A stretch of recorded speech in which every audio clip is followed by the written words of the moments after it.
Thank you very much for listening to this week's talk on the Sedra of Haazinu.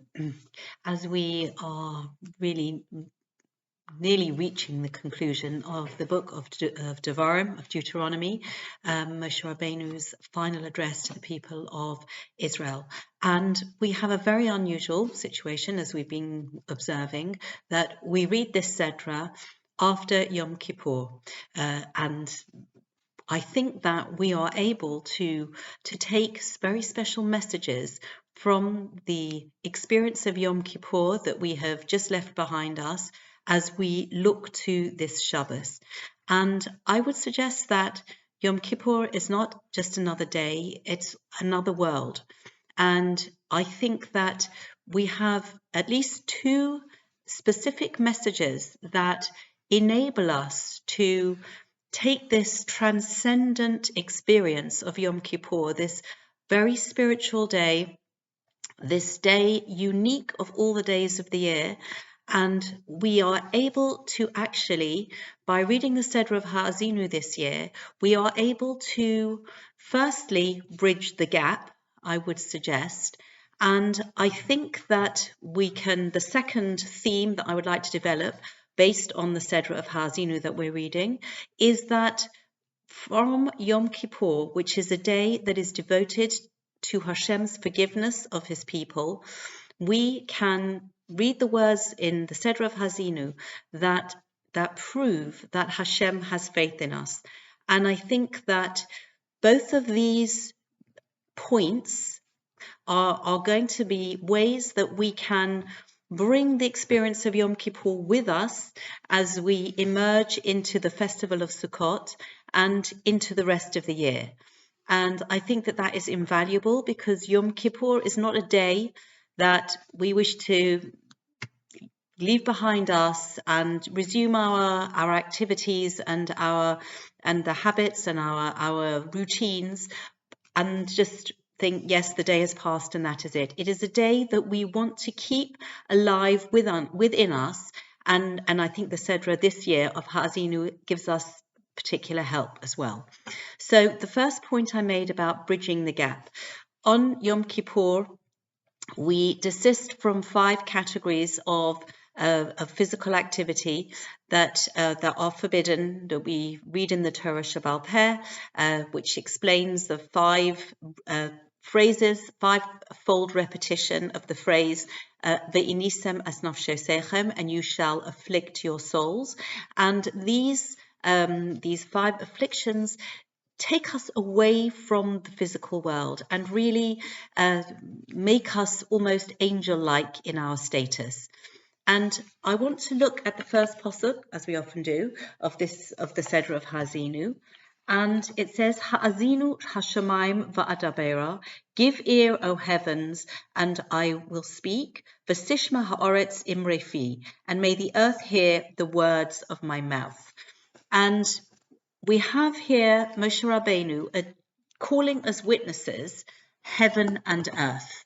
And we'll see in Rashi that Moshe Rabbeinu is not going to use himself or use another human being as a witness, because human beings are mortal and we need something that is eternal. And so Moshe Rabbeinu is using the 2 pillars, as it were, the 2 eternal pillars of heaven and earth.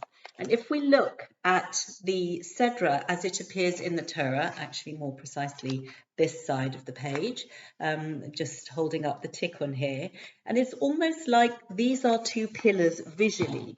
Haazinu is a song, and it spans 2 columns in the 2 columns in the Sefer Torah.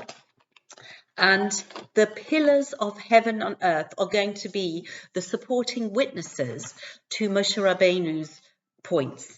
And so what we're doing, as we're just going to look at the Rashi, Haazinu Hashamayim, this is Rashi chapter 32, verse 1, give ear, O heavens, Sha'ani masre bahem b'Yisrael, that I am giving warning to Israel, v'tiyu edim Badaba, and be witnesses to the matter. Shekach amarti lahem, for thus did I tell Israel, she'atem tihu edim, that you shall be witnesses. I've told the people of Israel that I am calling heaven and earth as witnesses. And he carries on and he says that if Israel would say, we didn't accept the covenant upon ourselves, who would contradict them? Lefichach, that is why, Ha'id Bahem, he called as witnesses against them, Shemayim, Va'aretz, heaven and earth, Edim Shehem Kayomim La'olam, witnesses that last forever. Va'od, and furthermore, She'im Yisku, if the Bnei Israel would be, children of Israel would be meritorious, Uva'o Ha'edim, the witnesses will come, V'yitnu Sacharam, and give Israel its reward, Shene'ema Ha'gefen Titain Piria, the vine will yield its fruit, Va'aretz Titain Es Yavula, and the earth will yield its produce, V'hashamayim Yitnu Talam, the heavens will give their due, if Israel will be found guilty, Tihya Bahem Yad Ha'edim Tchila, the hand of the witnesses will be the first against them. As it says, Va'atzar es Hashamayim v'lo yiem atah, he will restrain the heavens, there will be no rain. V'ha'adama lo sitein es yavola, the ground will not yield its produce. Va'achakach, and afterwards, Va'avadatem mehera, you will be swiftly banished al yedei ha'umus, by the nations.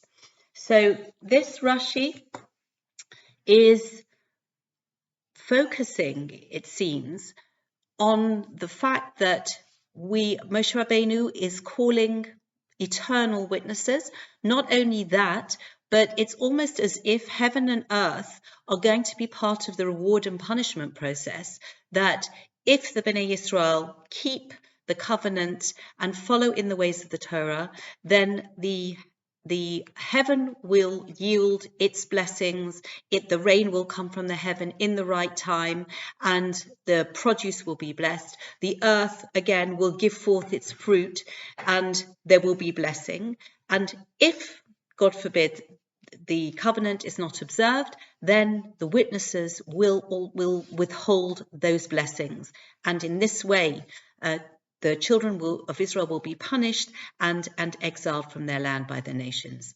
But I'm also going to quote from the Lubavitcher Rebbe in one of his Divrei Torah, actually on the Seder of Haazinu, that he gave 33 years ago in the year 5750. And he says in this, when we look at the words Haazinu, the word Haazinu carries within it the root ozen, which is ear. And when we say Haazinu, we are referring to something that is close to us.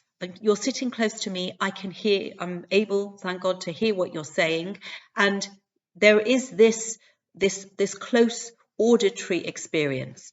When we're talking about V'sishma ha'oretz imrei fi, the land is Shoma. We use the word Shoma, like when we say Shema Yisrael, Hashem Elokeinu, Hashem Echad. Hear, O Israel, the Lord our God, the Lord is one. And that implies a process that's going on internally. It's understanding information. It's taking what I have heard and thinking deeply about it. But that also is taking place over a distance, perhaps a distance geographically, perhaps a distance in time. It's something that takes place over time.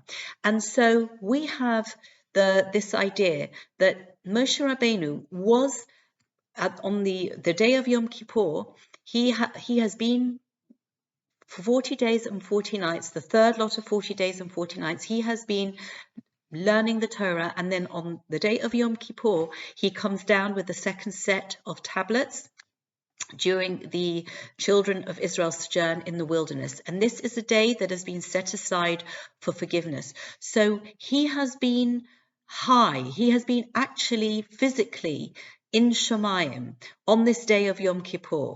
And he is bringing that experience down to us.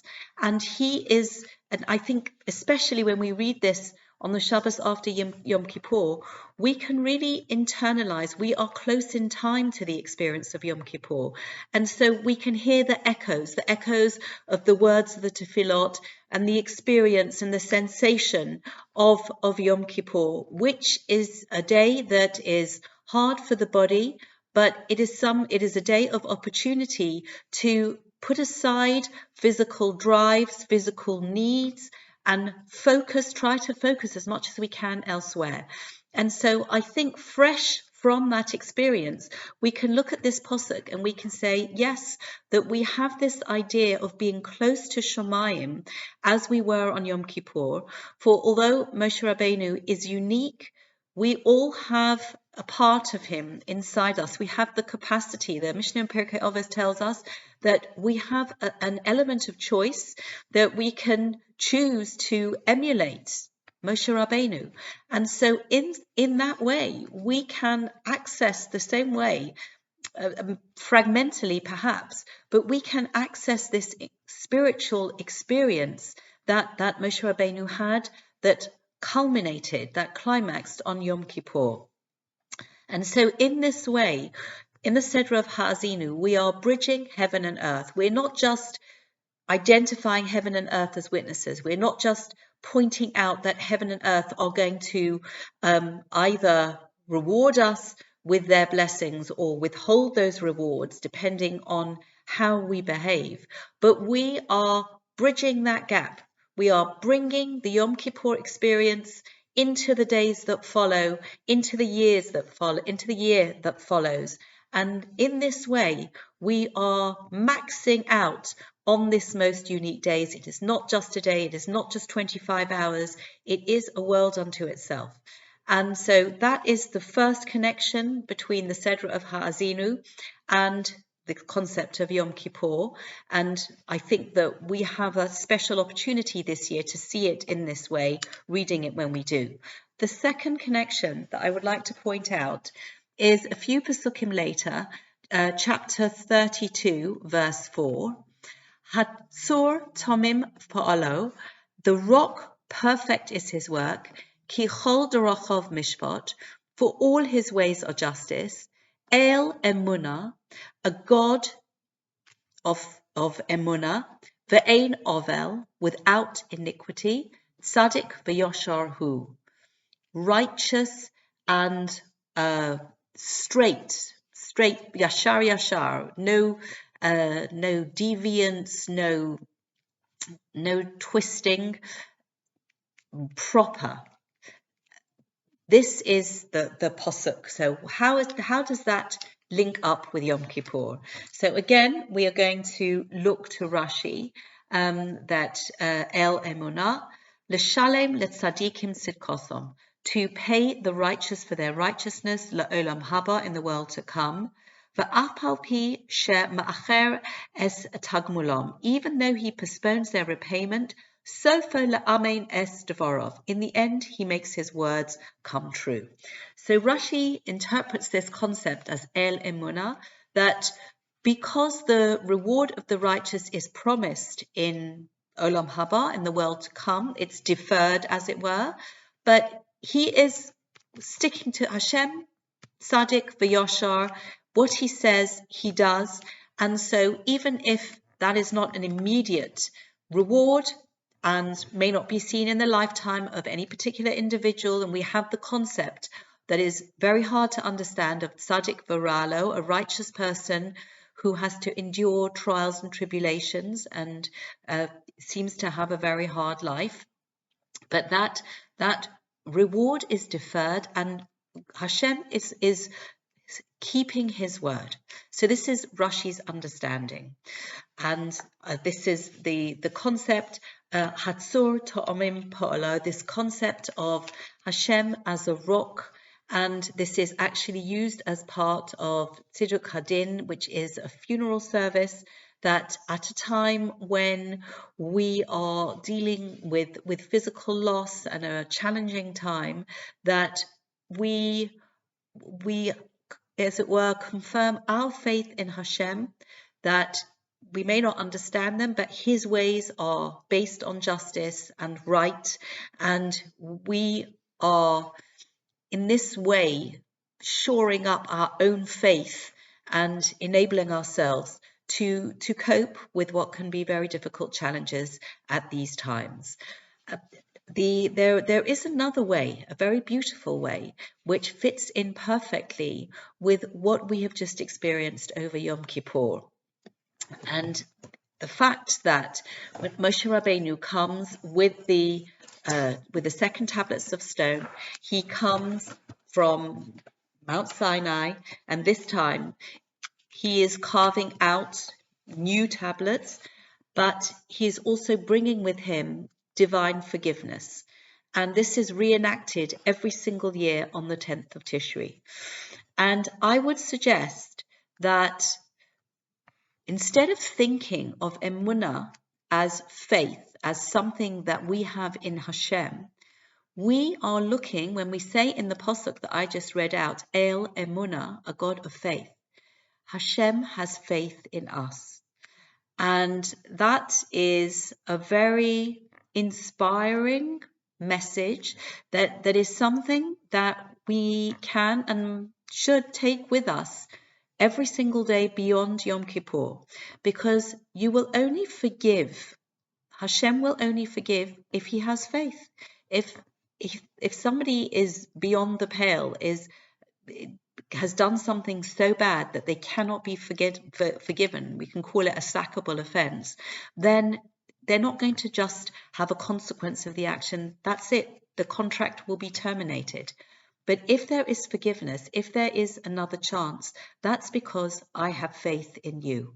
And this beautiful message that we take, I think, is something that is borne out very much from reading this Sedra after Yom Kippur.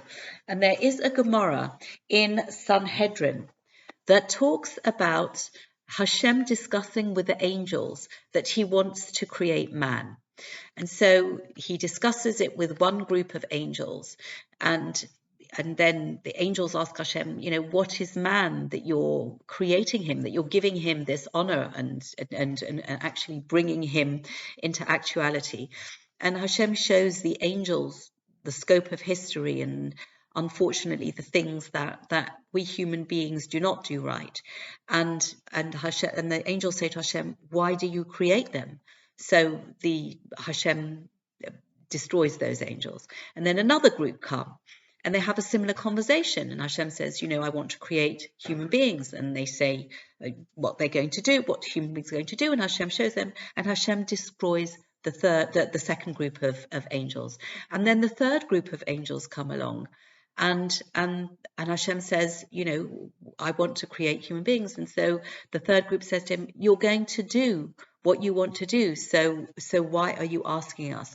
And Hashem says this pasuk from Yeshaya, which is Yeshaya chapter 46, verse 4, even unto, this was after the Tower of Babel, when the people were dispersed, when they tried to build this tower to rebel against Hashem, and the angels said to Hashem, well, we told you that this was going to happen. This is what people do. And Hashem replies, even to old age I am the same, and even to grey hairs I will forbear. And Hashem is, as it were, unrepentant of his decision to create human beings, even though the sweep of history will show us that human beings have often made mistakes of varying degrees. But there's always that possibility. And Yom Kippur is the beacon of light, is a lighthouse, literally, in the year that shines out this concept of not that we can deliberately do things wrong and rely that Hashem will forgive us, but that possibility, that door, is something that we need to be able to tap into. And we need to be able to think, if Hashem is forgiving me, then he has faith in me. And if Hashem has faith in me, then I must have faith in myself that I'm capable of doing the right thing. And I would actually just like to conclude with a beautiful paragraph called The Faith of God, from an essay called The Faith of God in Covenant and Conversation by Harav Sachs Zatzal. And after discussing this Gemara that I just summarized, Rav Sachs writes, even up to grey hairs I will forbear. Though human beings inflict suffering on one another, God does not give up on his creation. We are here because of an act of supreme love on the part of the author of being. However corrupt we are, he does not relinquish the faith that we will change. However lost, he does not cease to believe that one day we will find our way back to him. For in his Torah, he has given us the map, the code, the guide, the way. Even a handful of righteous individuals justifies his faith in humanity. And I think that these words are so beautiful and so appropriate. And I think that with these two messages, two of the pillars, as we saw the graphic representation of the way the Sedra, the Song of Haazinu, is actually written in a Sefer Torah. And we can see the message of heaven and earth. We can remember the experience of heaven that we had on Yom Kippur, and earth as we re-enter the stratosphere, we re-enter the lower and come back down to earth like some kind of space rocket. But we are still remembering and retaining that message from the celestial realms that we got a taste of on Yom Kippur. And also remembering from this week's Sedra that Hashem has faith in us, and we are able to justify that faith, show Hashem that he is right to have that faith in us, and show the angels that we are able to elevate ourselves and elevate creation as a result. Thank you very much for listening, and wishing you all a very good Shabbos.